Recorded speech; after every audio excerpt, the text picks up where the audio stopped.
Hello there, and welcome back to a new episode of my university diary. Yeah, first of all, sorry it's been a while until the last episode. The first one actually was released. I was talking about releasing a little bit earlier than I've done now. The problem was that I didn't have the time to record that one, and I also had to do a little bit of exam work and stuff like this, so I had to move it a little bit. But we are now in our. I'm already in my second module, and this video will be most likely about the stuff we've done in my first module. But for I've got a lot of subs right now after I've been releasing the first episode. So I'm just briefly going into explaining what I'm going to do here, and I hope you will stick with me, guys. Really, I hope you will stick with me. I'm going to talk about kind of everything which is important about digitalization. It starts with really basic work like what we are seeing every day until really detailed information about, I don't know, holographic stuff and really kind of fancy stuff. But anyway, the basic idea is not to give you like final opinions or pre-made templates to go out and say, yeah, I'm a pretty good expert about this and this. No, I'm not going to do this. I'm going to just open your mind, or open my mind to you, to hopefully open your mind, to be a little bit more excited about what's coming in the future, but also make you a little bit more reflective about what you are doing every day and what about your own usage of data and stuff like this. Because digitalization is not just a word, it's kind of everything what's happening nowadays. I mean, like, the elders will also see that the revolution of the digitalization gets even faster today, and the youngers won't see it maybe because they are so much used to it. So this is basically what I'm going to do. And in the last episode, if you want to check out what I'm going to do in general, you can maybe watch the first episode, which I've linked down in the description. But for today's episode, we are now going into the topics which I've prepared and wanted to bring you in a little bit. As I've said, it won't be final solution. I won't give you any of my opinion. This will be completely as objective as I could stay, because it's just giving you my opinion to get into a discussion. And I would really encourage you to drop down your comments in the comment section below to get started a discussion. I don't get anything for comments, so it's nothing I want to force you in, but it would be so nice because I like to reply to comments and start a discussion with all of you. So go in. Long talk, let's go into the first topic, which is basically labor law. And labor law in Germany is kind of special. I don't know, I haven't checked how it works in all other countries around the world, but in Germany at least, you've got a few important things to watch at. The first of all, in Germany, we've got some laws to secure people for being fired. So for example, if you're going to start an apprenticeship and you are an apprentice in Germany, it's pretty hard to fire you, because we in Germany, we like to have people that finish their apprenticeship, and you have to do a lot of mistakes until you are able to be fired. The second thing is that we also have some laws to secure people from being fired who've been for many years within a company. For example, like people spending like their whole life in one company, which is not that normal today, but which has been very normal back then in the 80s and 90s. You're really secured because you tend to get a lot of money when you're fired. So like the company has to pay you like half of 1 month's payment for each year you are in the company. So for example, like if there is somebody who is 30 years in a company, he will get 15 monthly payments as kind of a final payment, which is also a security from being fired, so that's not so easy to get them fired. And also a second thing which is also important, it's also down to the social aspects about your family. So for example, if you're single, you don't have too many people you have to care for, and you're living alone, then it's pretty much way easier to get you out of the company, compared to a person who's got a whole family to care about, has got children, maybe who's got some health issues, for example, and those are pretty much secured entirely. It's nearly impossible to fire them. Of course, today people find some workarounds to fire them, but anyway, I had to tell this, just kind of a little explanation what I'm going to talk about now, because what's going to change in future? Well, first of all, we will have some new fields, completely entirely new fields of of things and of happenings that force companies or force supervisors to get rid of people. For example, if you imagine somebody working in a car manufacturing company, and he's the one to paint the doors of a car, and he's really good, and he did this for 30 years. And now there is a robot which kind of replaces him, who is twice as effective and who costs just half of the money. So if you're a good supervisor and you're watching your numbers, you will be pretty much into firing the one who's worked as a painting guy. The problem now is this painting guy has been working for you for like 35 years. He's got a family to care about. His wife is not able to work because she's both legs don't work, for example. And what's going to happen now? So, I mean, you can understand both views, right?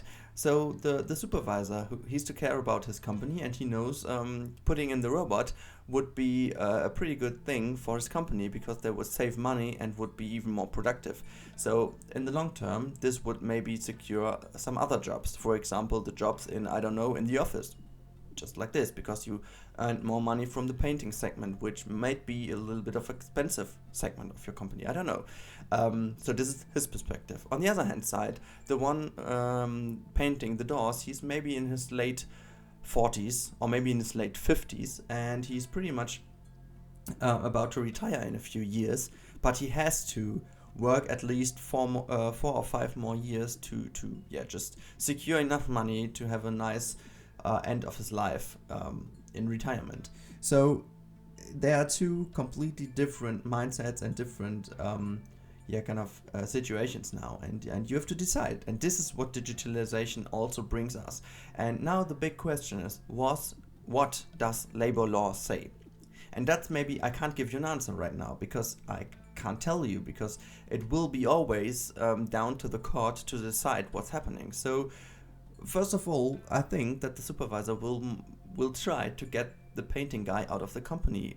However he does this, he has to do it. And maybe the supervisor himself has also another supervisor who's going to force him to get the people in the painting segment out of the company. And then you kind of have the problem that digitalization brings a huge improvement in productivity, but also brings kind of problems in kind of human relationships and in moral aspects and ethics as well. So this is maybe a big part of the labor law discussion we've been starting in university, and I want to encourage you to think about it as well. What's happening in the future? What's the court to decide? Would you stick to the supervisor that his decision is the right one, or would you just say no, you can't fire him because he will lose his job, and he maybe won't find a new one because he's pretty old and he's just learned to paint car doors, and this robot will like replace all painters all over the world, so he has to search for another job and stuff like this. So it's really a hard discussion, because in the first moment you would really go for the obvious decision to say no, he can't be fired and so on. But what's the effect of this? I mean, maybe 3 other people in the office have to be fired then, because there's not enough money in the company. So I really encourage you to think over it and give me your opinion of what I've been talking about. And we now want to jump straight into the second topic I've prepared, because I'm already talking for 8.5 minutes, which is pretty long, and I don't want to make this video too long. We tend to go into podcasting, right? That's not good. Well, maybe it's good. I don't know. Give me your opinion if it's good or not. Anyway, back to topic. The next thing is innovation management. Innovation management is roughly just a word or a phrase to describe that your company has to deal with innovation all the day, every day in each week, each month, every year. So like always, you have to deal with innovation management, and you have to foresee some developments even before they take part. So for example, if you will see that maybe like Windows would lose the fight against Mac OS, which is not likely to be happening, but That's just an example. If you see that this is happening, and you see that your company is working on Windows right now, and this kind of support of Microsoft, because they are losing the fight against Mac OS, is going to be kind of happening in the next 4 months. So what you're going to do is you have to manage like what you're going to do in your company. Will you replace all your Windows PCs by Mac PCs in the next 2 weeks or so, to be prepared when Microsoft has stopped supporting the Windows? Or will you wait for it just to save money? I don't know. Is there kind of, maybe it's not the best example, but that's kind of an innovation which you can foresee. But there are also innovations you can't foresee, and then it's really important to manage innovation in your company in general. Like, do you have, like, for example, teams that just look into innovations and then try to manage the way the company is developing? And the important thing about innovation management is, and I won't give you any theoretic basis now or theoretic links or stuff like this. I just want to encourage you to think over how you can manage innovation. Like, it's a steady process. It's each and every day, and you will have, for example, you will have to have a team that just deals with innovation processes. Innovation is not just like a fancy new item or a fancy new smartphone or a fancy new system. Innovation might also be some new theories about the wealth of a company, or about the work-life balance aspects of a company. So for example, if there is a company in another country which introduces a new system, a new process of work, where people have way more free time but are as productive as they have been before, because they managed to kind of find the real balance. It's also an innovation process to look into the system and grab the best things out of it to make your company even better. So for example, if you see that they have a good process, maybe you can adapt this project, maybe this process, maybe you can even copy this process, but you have always to make sure that it fits to your company. And stuff like this is really important about innovation management. And I think that's all I can say about this, because it's now up to you to make up your mind to see if you are having an innovation management onto yourself. I mean, I'm talking a lot about companies, but it's also about you yourself. Like, are you open to innovation? And if you are open to innovation, how you deal with it? Are you going to check the internet each and every day about innovation? I'm pretty sure nobody does this, but are you open to innovation, or do you stay with your old and learned stuff? That's kind of a question which is really interesting, and maybe you can just tell me what was your last innovation you really had in your life. Like, for example, did you get a smart TV, for example? I did recently, and I have to say it's kind of an innovation for me. We just waited a long time until we bought a smart TV because it was expensive, and the old one was pretty good. It worked. I mean, you could watch TV on it. What else, right? And now we got a smart TV, and it really changed the way we consume television, or like kind of how we do, because we can use Netflix and we can use Amazon Prime and stuff like this, and we are not limited to any scheduled TV series or films or stuff like this, and we can arrange our life a little bit better than before. And this is something which is an innovation for me quite late, because there are millions of people experiencing this now for years. Okay, so this is what I was talking about. It's also about your personal preferences and your personal situation, how you deal with innovation management, sorry. The next point, and also the last one, and I try to keep it under 20 minutes a video, so I'm going roughly a little bit quicker through the next topic now, is generally the presentation of ideas. It's maybe also the aspect, and this is why you will see as a background of this video, which is basically a podcast, you don't have to watch the video. But what I tried is I just tried to doodle a little bit about the things I've been talking about. And I hope this fits, because I didn't do it live. I will try to do it live next time, but I will doodle it now afterwards. But you will see some doodles about the topics I've been talking about, just to give you an idea what I've been talking about and how I can present this kind of diary. I will, of course, make the next episode. I'm pretty sure I try to do this in Berlin.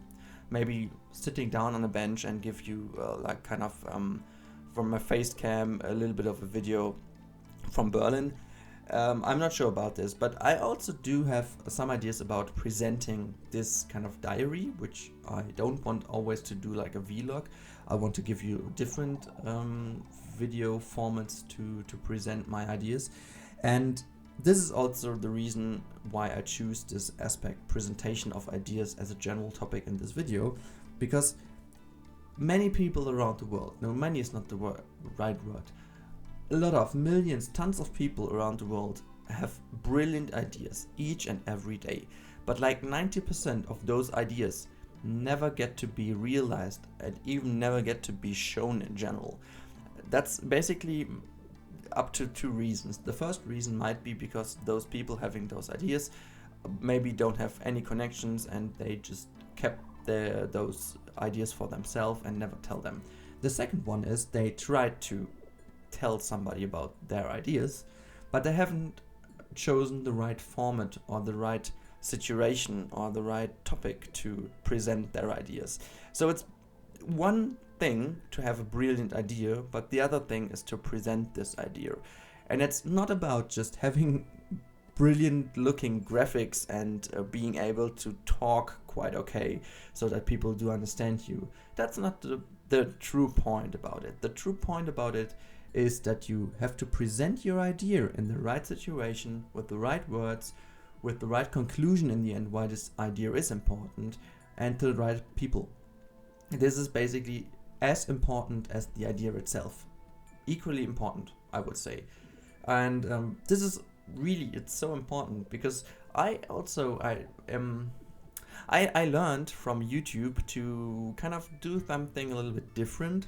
As I've done it before, I was testing around so much with YouTube, like different thumbnails, different taggings, different titles and stuff like this, and just to figure out which one is working best. And I have to admit, I still don't know which is working best because YouTube is so unpredictable that I have no idea what to do. But anyway, you won't see me ever scream into the microphone. You won't see me ever putting down tits or so in my thumbnail, and you also wouldn't ever see me down referring to, I don't know, political topics that have been important recently just for the sake of getting views, you know.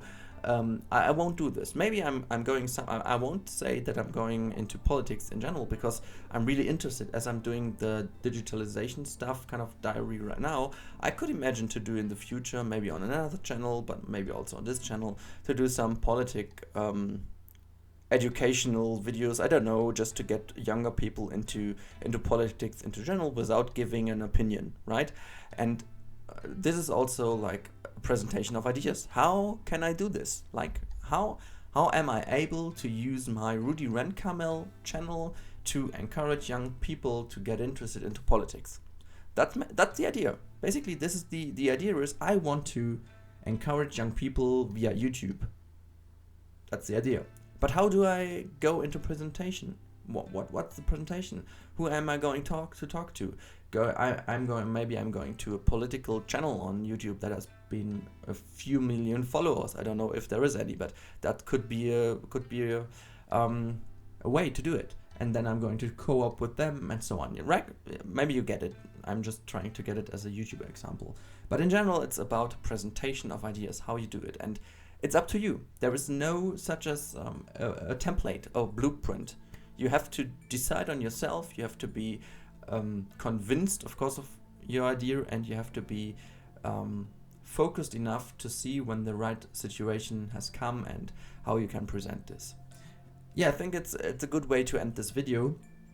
I hope you could follow me, and if there are enough of people watching this video, I would this time really sorry guys, I would really encourage you to give me your opinion of this format in general, and also give me your opinion about those topics and the way how I present them, and really ask me what you want to hear as the next one about digitalization. For me, it's really important. It's as important as all those Planet Coaster videos and stuff. It's maybe even a little bit more important because it's so damn real life. I mean, that's what we are experiencing every day.